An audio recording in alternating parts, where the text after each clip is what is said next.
घनसाली तहसील की नैलचामी पट्टी के जखन्याली व मुयाल गांव में रात्रि को आए दैवीय आपदा के कारण 3 लोगों की मलबे में दबकर मौत हो गई थी। इसके साथ ही मुयाल गांव में घनसाली तिलवाड़ा यात्रा मार्ग पर मोटर पुल बह गया। मुयाल गांव में एक घोड़ा, कृषि भूमि, पेयजल लाइनें, विद्युत लाइनें व सिंचाई बहरे एवं गुले आपदा की भेंट चढ़ गई। मौके पर पहुंचे मुख्यमंत्री पुष्कर सिंह धामी व कैबिनेट मंत्री सतपाल महाराज ने आपदा से हुए नुकसान का जायजा लिया तथा मृतकों के परिवार के लोगों से मिलकर उन्हें सांत्वना दी। मुख्यमंत्री ने मौके पर पहुंचे डीएम व अन्य आला अधिकारियों को प्रभावितों की मदद कर आवश्यक बुनियादी सुविधाएं बहाल करने के निर्देश दिए। देखिए पूरी खबर अंकित रावत की UK 24x7 के लिए टिहरी से।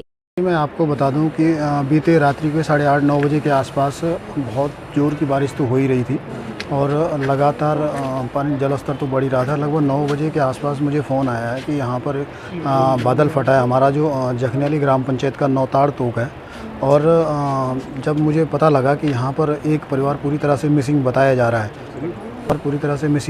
तो हम लोग रात के 9 बजे के आसपास हम लोग सारे यहाँ आ गए थे और फिर देखा कि एक ही परिवार में जिसमें माँ, बेटा और उनके पति थे, जो 2 बॉडी हमने रात को ही रिकवर कर ली थी। एक विपिन जो भाई था हमारा, वो काफ़ी मात्रा में घायल हो गया था, काफ़ी ज़्यादा इंजरीज उसको आ गई थी।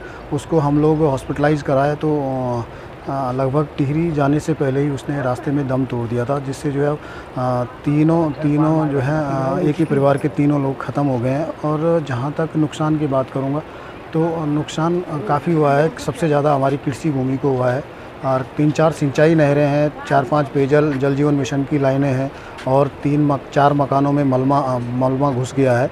और इस संबंध में जब हताहत होने की बात आई तो इस संबंध में माननीय मुख्यमंत्री जी से भी दूरभाष पे बात हुई। उन्होंने भी आश्वासन दिया है कि अगर समय मिलेगा तो वो भी आपदा ग्रस्त क्षेत्र में आएंगे।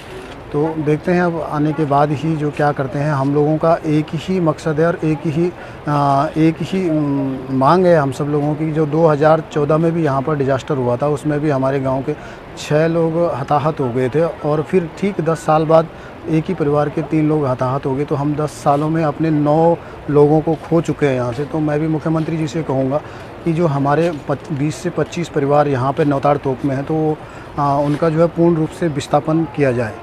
प्रशासन की तरफ से क्या मदद की जाए? प्रशासन की तरफ से काफ़ी मदद की गई है और अभी भी तहसील प्रशासन यहाँ पर है। रात्रि को ही जब मेरी डीएम सर से बात हुई है तो उन्होंने कह दिया था कि मैं तत्काल प्रभाव से पूरे तहसील प्रशासन को भेज रहा हूँ। तो SDRF की टीम और तहसीलदार, अपने STM मैडम, सब लोग समय पर आ गए थे और वो अपनी तरफ से कार्रवाई में लगे हुए हैं। और फिलहाल हम जिसको आहुति राशि कहते हैं 5,000 रुपये 8 परिवारों को अभी तक प्रशासन की तरफ से दिया जा चुका है। बाकी जो कैजुअल्टीज़ 3 कैजुअल्टीज़ हुई हैं उनके भी चेक बना के तैयार कर दिए गए हैं। और जैसे ही उनके परिजन यहाँ पर आते हैं तो उन लोगों को भी वो चेक दे दिए जाएंगे। रात्रि को यहाँ बादल फटने से और अतिवृष्टि होने से यहाँ जानमाल की क्षति हुई। 3 लोगों का दुखद यहाँ पर मृत्यु भी हुई है और यहाँ पर भवनों का और सड़क का, पुलों का बड़ा नुकसान हुआ है। हमारा प्रयास है कि जल्दी से जल्दी एक तो इस क्षेत्र का विस्थापन किया जाए। जो भी मकान यहाँ खतरे की जद में आते हैं उनका आकलन हो गया है और कोशिश है कि हर संभव अब आगे जो है लोगों की जान माल की सुरक्षा की जाए, उसके लिए काम कर रहे हैं। और जो लोग हमारे यहाँ आपदा शिविरों में हैं उसमें वृद्ध लोग हैं, गर्भवती माताएं हैं, बच्चे हैं, विकलांग हैं, उनको किसी भी प्रकार की जो है कोई परेशानी नहीं, दवाइयाँ हैं, खाद्य सामग्री है।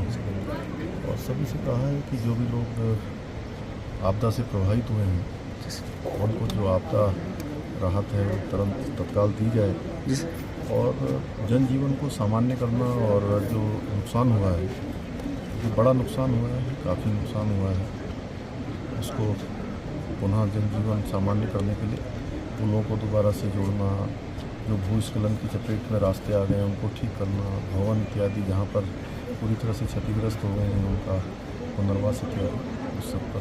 सर साहब, अति संवेदनशील एरिया है, दीर्घकालीन क्या अति संवेदनशील क्षेत्र है, पहाड़ी क्षेत्र, लगातार भूस्खलन हो रहा है। उसी के लिए दीर्घकालीन योजना क्या बना है कि जो भी भी आकलन किया गया है, पहले जो आकलन बनाए गए हैं उसके अनुसार जो भी इस खतरे की जद में आने वाले बरसाती जो हमारे नदी हैं, नाले हैं, गाड़ गधेरे हैं या जहाँ पर भूस्खलन हो सकता है, ऐसे स्थानों की पूरी जानकारी करके उन स्थानों से लोगों को सुरक्षित स्थानों पर और जहाँ जरूरी है वहाँ पर विस्थापन या पुनर्वास। सर सर वास आउट हो गया, पूरा 4 धाम का यात्रा चलती है इस रूट से। हम लोगों का प्रयास है कि जल्दी से जल्दी इस रास्ते को फिर से जो है रिस्टोर किया जाए, फिर से जो है उसको जोड़ा जाए और तत्काल जो है आपदा राहत के जो काम हैं वो किए जाएँ, जिससे कि 4 धाम यात्रा भी हमारी सुचारू रूप से रहे।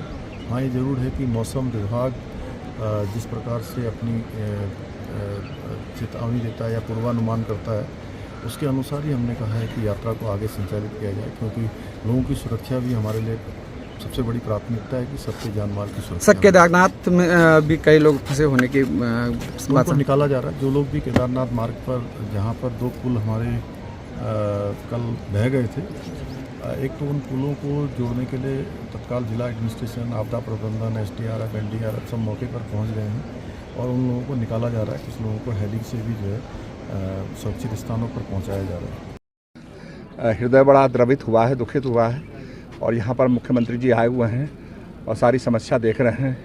अभी घनशाली बाज़ार के लिए और नदी के लिए उन्होंने आदेश दिए और सभी के साथ हमारी गहरी संवेदना है और जो भी संभव सहायता होगी वो की जाएगी। क्या आप देहरादून एयरपोर्ट से आरामदायक और विश्वसनीय टैक्सी की तलाश में हैं?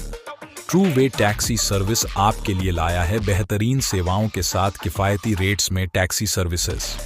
आप हमारी टैक्सी देहरादून एयरपोर्ट से मसूरी, हरिद्वार, ऋषिकेश व अन्य जगहों के लिए बुक कर सकते हैं।